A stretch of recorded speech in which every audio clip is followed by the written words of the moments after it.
কাশী ধামের মধ্যে একজন ব্রাহ্মণ বাস করতো। কে বাস করতো সবাই বলুন? একজন কে ব্রাহ্মণ। বাস করতো? একজন ব্রাহ্মণ বাস করতো।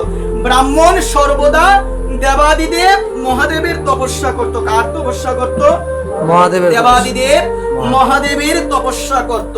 সর্বদা সে দেবাদিদেব মহাদেবকে ডাকতো, নমঃ শিবায় শান্তায় কারণত্রয় হেতবে নিবেদয়ামি চত্মনম তঙ্গতি পরমেশ্বর। সর্বদা দেবাদিদেব মহাদেবকে স্মরণ করত। কিন্তু ওই ব্রাহ্মণ ছিল নিঃসন্তান, তার কোনো সন্তান ছিল না।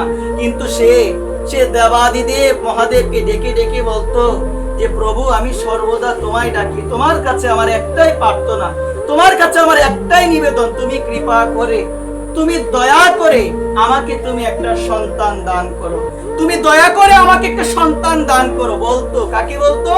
আমার দেবাদিদেব মহাদেবকে বলতো। এক সময় যখন বারংবার এই প্রার্থনা নিবেদন করতো মহাদেবের চরণে, মহাদেব একদিন ওই ব্রাহ্মণের তপস্যায় সন্তুষ্ট হয়ে তাকে দর্শন দিয়েছিল।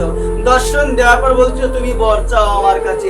তখন ওই ব্রাহ্মণটা বলেছিল, যদি বর দিতে হয়, আমার সন্তান হয় না, আমার ইচ্ছে যেন কোনো একটা ছেলে আমাকে বাবা ডাকে, আমার ইচ্ছে বাবা ডাক শোনার অনেক ইচ্ছা, তুমি কৃপা করে আমাকে একটা সন্তান তুমি দান করো, তুমি কৃপা করে আমাকে একটা সন্তান দান করো। তখন দেবাদিদেব মহাদেব বলল, তোমাকে সন্তান দিতে পারে, কিন্তু মনে রাখো, সেই সন্তানটাকে যদি আমি তোমাকে অর্পণ করি, তাহলে সেই সন্তান মাত্র 5 বছর এই জগতে থাকবে, 5 বছর পরে তার মৃত্যু হয়ে যাবে। একবার তুমি কি রাজি? যদি রাজি থাকো আমি তোমায় দিতে পারি। তখন সে বলল, 5 বছর হলো তো আমি বাবা ডাক শুনতে পারবো, দিয়ে দিন সন্তান আমাকে। তখন মহাদেব তাকে তথাস্তু বলে তিনি চলে গিয়েছে। কিছুদিন পরে তার সন্তান হয়েছে। সন্তান হওয়ার পর অনেক খুশি, বাবা ডাকে কিছুদিন পর অনেক খুশি। কিন্তু মনের মধ্যে ওই ব্রাহ্মণের একটা ভয়, সন্তান আমাকে কত আদর করে বাবা বলে ডাকে, কত সুন্দর স্নেহ মধুর ভাবে আমাকে বাবা বলে সম্বোধন করে, মনে ভয় কেন জানো? কারণ আমাকে দেবাদিদেব মহাদেব বলেছিল আমার সন্তান মাত্র কয় বছর জীবিত থাকবে? 5 বছর। মনে ভয়। যখন 4 বছর হয়ে গিয়েছে, বাবার মনের ভয় আরো বাড়তে লাগলো, আর তো বেশি দিন নাই, আর বেশি দিন নাই, আমার সন্তানটা মারা যাবে। কারণ মহাদেব বলেছিল। আস্তে আস্তে যখন একদম শেষের দিকে চলে এসেছে, তখন বাবা একটা কথা বলেছিল, ওই ব্রাহ্মণ বাবা একটা কথা বলেছিল তার সন্তানকে, যে বাবা, তুমি তো আর বেশি দিন বাঁচবে না, তো আমার একটা ইচ্ছা বাবা, তুমি শোনো, আমরা সবাই কাশীধামে আছি, তুমি কাশীধামে গঙ্গার নিকটে গিয়ে একটা কুটির তুমি নির্মাণ করো। আমার বিশ্বাস ওই কাশীধামে গঙ্গার নিকটে অনেক সাধু মহাত্মা স্নান করতে আসে। যখন কোন সাধুকে মহাত্মাকে তুমি দেখতে পাবে, তাদের চরণটা তুমি জড়িয়ে ধরবে, যতক্ষণ পর্যন্ত তোমাকে কৃপা না করবে তাদের চরণ তুমি ছাড়িও না। একবার বলে দিয়েছে। বাবার কথা শুনে ওই গঙ্গার নিকটে একটা কুটির নির্মাণ করে সেখানে অবস্থান করে, যখনই কোনো সাধুকে দেখতে পায় জড়িয়ে ধরে, যখনই কোনো ভক্তকে দেখতে পায় জড়িয়ে ধরে, এভাবে ধরতে ধরতে তার জীবনের মাত্র আয়ু আছে আর 3 দিন। কয় দিন আছে বলো সবাই? 3 দিন পরে তার মৃত্যু হয়ে যাবে। 3 দিন পরে মৃত্যু হয়ে যাবে। এদিকে একদিন কি হলো দেখো, কি রকম লীলা ভগবানের। ওই গঙ্গার ঘাটে একদিন উপস্থিত হলো 3 দিনের দিন, যখন তার মৃত্যু হয়ে যাবে, 3 দিন আছে, সেই দিন গঙ্গার ঘাটে গঙ্গার নিকটে উপস্থিত হলো, গঙ্গাতে অবগাহন করার জন্য সপ্ত ঋষি। একবার প্রেম এই ঋষির নাম গীতার মধ্যে উল্লেখ আছে, সপ্ত ঋষি উল্লেখ হয়েছে। সে তো আর জানে না তারা যে হলো সপ্ত ঋষি, তাদের সকলের চরণে গিয়ে ধরেছে, বলছে কৃপা করুন, আমাকে কৃপা করুন। তখন তারা বলেছিল চিরঞ্জীবী হও, চিরঞ্জীবী ভব। এই কথা বলার পরে ওই যে ব্রাহ্মণ তাদের বললো, সপ্ত ঋষিকে বললো, আপনারা যে ওকে আশীর্বাদ করলেন চিরঞ্জীবী হও, সাধুর কথা তো কখনো মিথ্যা হয় না, কিন্তু আমার ছেলে মাত্র আর 3 দিন বাঁচবে।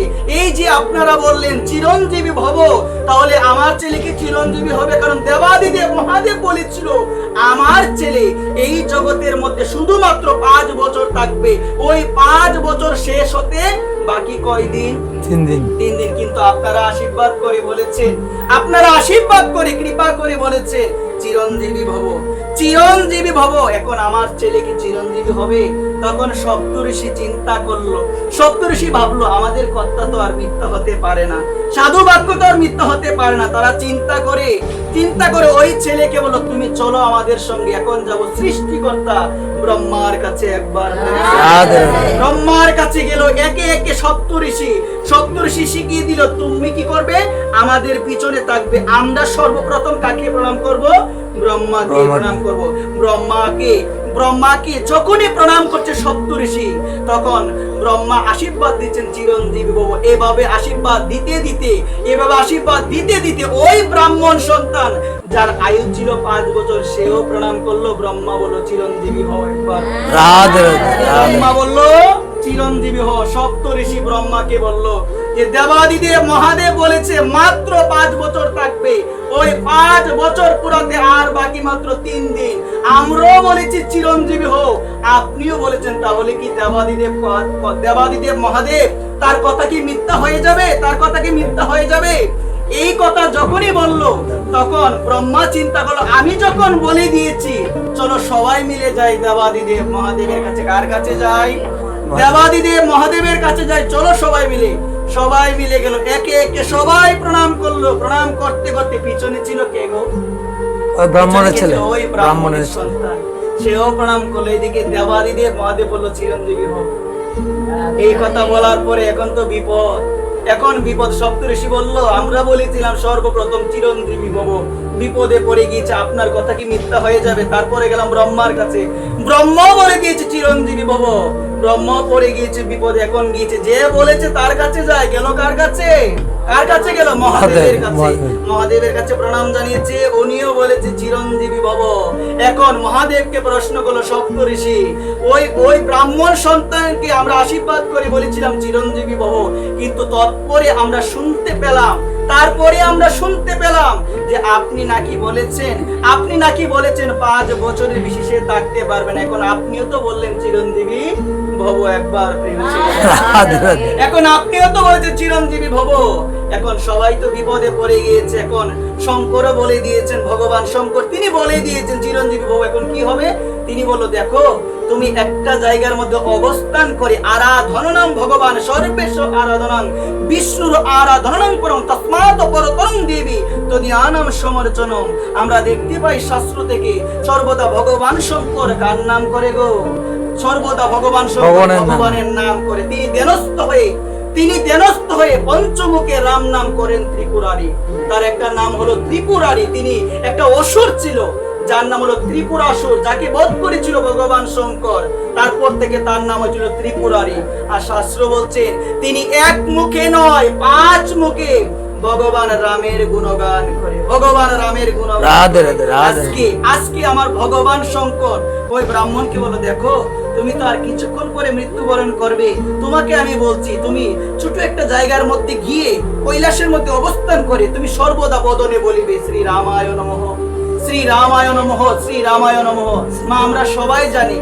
আমরা সবাই কিন্তু জানি যে কলিযুগের তারক ব্রহ্ম নাম হলো হরে কৃষ্ণ মহামন্ত্র। কিন্তু দেখো শাস্ত্র বলছে কলিযুগের আরেকটা তারক ব্রহ্ম নাম রয়েছে, সেটা হলো শ্রী রামায় নমঃ, শ্রী রামায় নমঃ, শ্রী রামায় নমঃ। শাস্ত্র বলছে কাশী ধামে যারা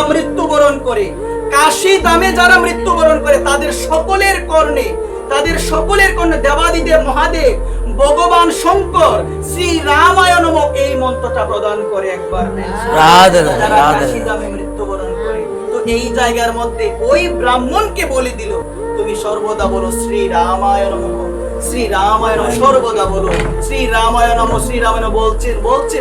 বলতে হঠাৎ তার মৃত্যুকাল উপস্থিত হয়েছে। যমদূত এসেছে নেওয়ার জন্য তৎপর এসেছে কোন দূত? বিষ্ণুদূত। একবার এসে বলছে ওকে নেওয়া যাবে না, কারণ কার আশীর্বাদ আছে ওর উপরে?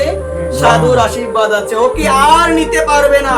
যদিও দেবাদিদেব মহাদেব বলেছিল যে ওর আয়ু মাত্র 5 বছর, কিন্তু এখন একে যাওয়ার কথা, কিন্তু যেতে দেওয়া হবে না। কেন দেওয়া হবে না?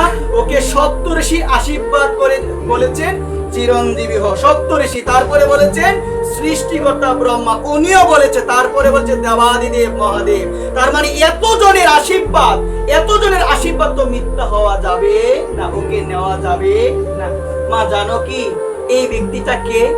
এই ব্যক্তিটা হলো মার্কেন্ডেয় ঋষি। একবার প্রেম সে বলুন। রাধে রাধে রাধে। এই পৃথিবীর মধ্যে 8 জন চিরঞ্জীবী রয়েছে। কয়জন চিরঞ্জীবী? 8 জন। তার মধ্যে একজন হলো মার্কেন্ডেয় মুনি, যাদের নাম প্রতিদিন স্মরণ করলে জীবনে কোনো দুঃখ থাকে না। যাদের নাম প্রতিদিন স্মরণ করলে দুঃখ থাকে না। অশ্বত্থমা তিনিও চিরঞ্জীবী। অশ্বত্থমা, কৃপাচার্য, মার্কেন্ডেয়, মহাবলী, পরশুরাম, কৃপাচার্য, তারপরে বলছেন বিভীষণ, তারপরে বলছে মার্কেন্ডেয়, তারা হলো 8ম চিরঞ্জীবী। তাদের মৃত্যু এত সহজে হবে না। এই যে মার্কেন্ডেয় মুনি এখনো তিনি জীবিত আছেন, অনেক দিন, আরো অনেক দীর্ঘকাল তিনি জীবিত থাকবে। আর শাস্ত্র বলছে তাদের নাম স্মরণ করলে কি হয়? জীবনে দুঃখ থাকে না। অশ্বত্থমা, কৃপাচার্য, মার্কেন্ডেয়, বলি, পরশুরাম, কৃপাচার্য, বেদব্যাস, বিভীষণ। একবার প্রেম সে বলুন। রাধে রাধে রাধে। তারপরে বলছেন কি? সকালে ঘুম থেকে উঠে পঞ্চসতীকে স্মরণ করবে। কয়জন সতীকে স্মরণ করবে? পঞ্চ। নামগুলো অনেক সৎ বাবা, একটু মনোযোগ সহকারে শুনো, জীবনে কোনো পাপ আর থাকবে না। সকালবেলা ঘুম থেকে উঠে যদি প্রাতঃকালে যদি ওই পঞ্চসতীকে স্মরণ করতে পারো। অহল্যা, প্রথম নামটা কি? অহল্যা। অহল্যা, তারা, তারা, মন্দিদরি, মন্দিদরি, কুন্তি, দ্রৌপদী। কুন্তি, সহজ দ্রৌপদী। কিন্তু না। ওই 5টা নাম যদি তুমি স্মরণ করতে পারো, কি হবে? তোমার জীবন থেকে সমস্ত পাপ দূরে চলে যাবে। একবার